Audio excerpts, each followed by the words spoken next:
वर्ग से आप क्या समझते हैं और इसका प्रयोग कहाँ कहाँ होता है। सबसे पहले तो हम जानते हैं कि ग्रह हमारे नवग्रह कहे गए हैं, उसमें से राहु केतु को छोड़ करके 7 ग्रहों की बात यहाँ पर कही गई है और लग्न सहित 8। तो अष्टक वर्ग यह 8 ग्रहों का समूह है, मतलब 8 वर्गों का समूह है, लग्न सहित 7 ग्रह है। अब बात आएगी सूर्यादि सप्तग्रह एवं लग्न मिलकर अष्टक वर्ग कहलाते हैं।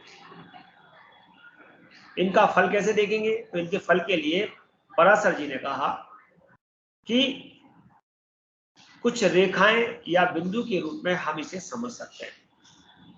प्रत्येक भाव में ग्रह दूसरे भाव को कुछ रेखाओं के द्वारा बल देते हैं या कहीं बिंदुओं के द्वारा बल देते हैं।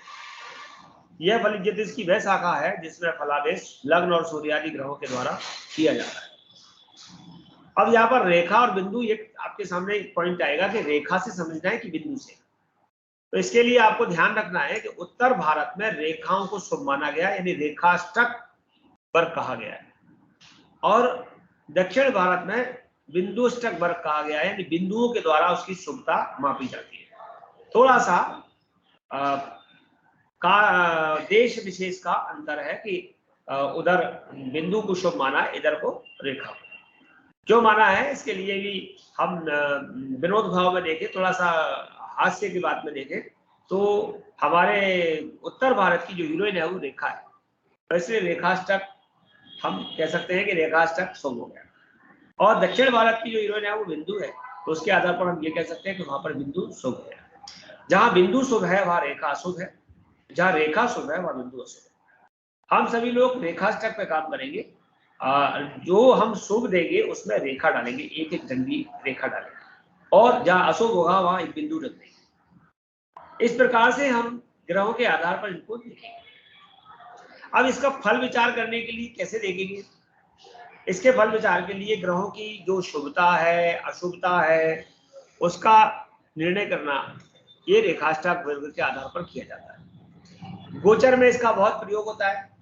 गोचर में जब भी हम देखते हैं ट्रांजिट में कि कोई ग्रह अशुभ चल रहा है, किसी का अष्टम बृहस्पति चल रहा है, किसी का अष्टम शनि चल रहा है, शनि की 7.5 चल रही है, कोई भी ग्रह अगर 4, 8, 12 में या अशुभ स्थिति में या छठे भाव में शुक्र चल रहा हो तो उसकी अशुभता पूर्ण रूप से प्राप्त होगी या उसमें कुछ कमी आ सकती है, ये देखने के लिए हम उसका रेखाष्टक वर्ग देखेंगे प्रॉपर उस ग्रह का।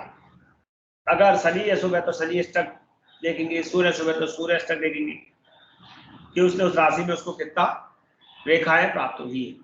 अगर रेखाएं 4 से अधिक प्राप्त हो रही है, यानी 5, 6, 7, 8 रेखाएं प्राप्त हो रही है तो उत्तरोत्तर वह अपने अच्छे फल देगा और उसके अशुभ परिणामों में कमी आएगी। लेकिन ग्रह शुभ है लेकिन शुभ होते हुए अच्छे फल नहीं दे रहा, इसका मतलब वह गोचर में जो तो शुभ है लेकिन उसका जो रेखाष्टक वर्ग है ग्रह का उसमें उसको 4 से कम रेखाएं प्राप्त हुई है, इसलिए वो अपने शुभ फल नहीं दे पाएगा।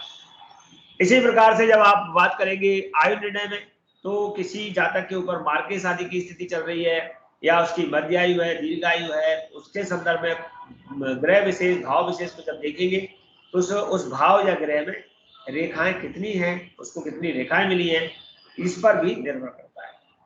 भाव बल में किसी भाव का बल कितना है, उसको कितना शुभता प्राप्त है, तो मैक्सिमम बल रेखाष्टक होता है 56। लग्न सहित यदि आप रेखाष्टक बनाएंगे 386 बिंदु रेखा का, तो उसमें प्रत्येक भाव को लगभग 56 मैक्सिमम पॉइंट मिलते हैं, कम भी मिलते हैं।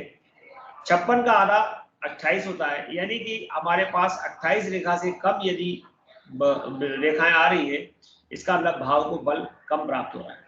28 से ऊपर रेखाएं यदि जा रही है तो भाव के पास बल है। इसी प्रकार से अगर ग्रह उस भाव में बैठा है तो ग्रह को भी वह बल मिलता है जो भाव को मिलता है। तो हम भाव बल में या आयु निर्णय में इसका प्रयोग कर सकते हैं, मूर्त शास्त्र में भी इसका निर्णय कर सकते हैं। हम आज मान लो आज का मुहूर्त निकाल रहे हैं कि वाहन खरीदना है, लेकिन चंद्रमा अशुभ है, चंद्रमा चौथा 8वां 12वां है, लेकिन लेना बहुत जरूरी है, तो उस समय का हम रेखाष्टक चंद्रमा का देखेंगे कि चंद्रमा को क्या 7 या 8 रेखाएं मिली है। अगर चंद्रमा को 7 या 8 रेखाएं मिल रही है तो चंद्रमा की अशुभता कम हो जाएगी और आप उस शुभ कार्य को कर सकते हैं।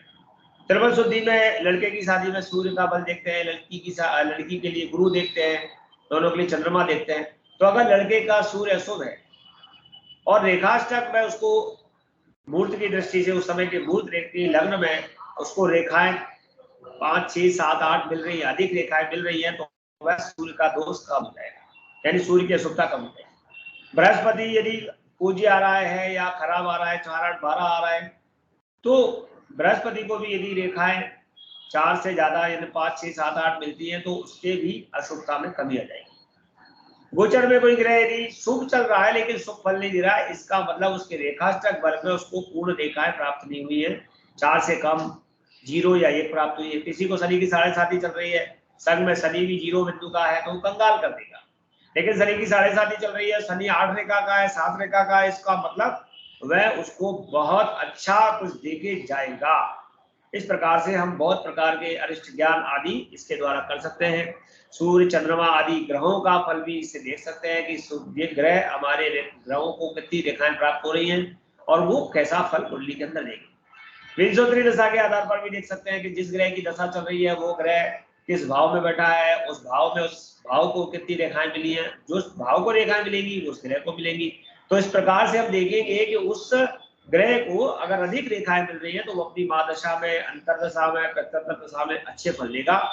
अगर वह अशुभ परिणाम वाला ग्रह है तो उसकी अशुभता कम होगी और अगर वो शुभता नहीं दे सकता है तो उसकी अशुभता में कमी हो जाएगी, उतना अशुभ नहीं रहेगा क्योंकि उसके पास रेखा बल प्राप्त है। तो रेखाष्टक के माध्यम से हम या अष्टक बल के माध्यम से हम ग्रह के बलाबल को जान सकते हैं, उसकी शुभता को जान सकते हैं। बहुत सारे हमने अभी तक पराशरी ज्योतिष के अन्य सिद्धांतों को पढ़ा, उसमें भाव, भावेश, कारक, ये सब कुछ पढ़ने के बाद अगर हम बहुत सरल सिस्टम में जाना चाहें तो अष्टक वर्ग एक बहुत सरल मेथड है, बहुत सरल एक प्रक्रिया है जिसके माध्यम से आप फलादेश को चुटकियों में पता कर सकते हैं। थोड़े से अभ्यास की जरूरत पड़ेगी। आइए इसका हम अगला भाग अगली कक्षा में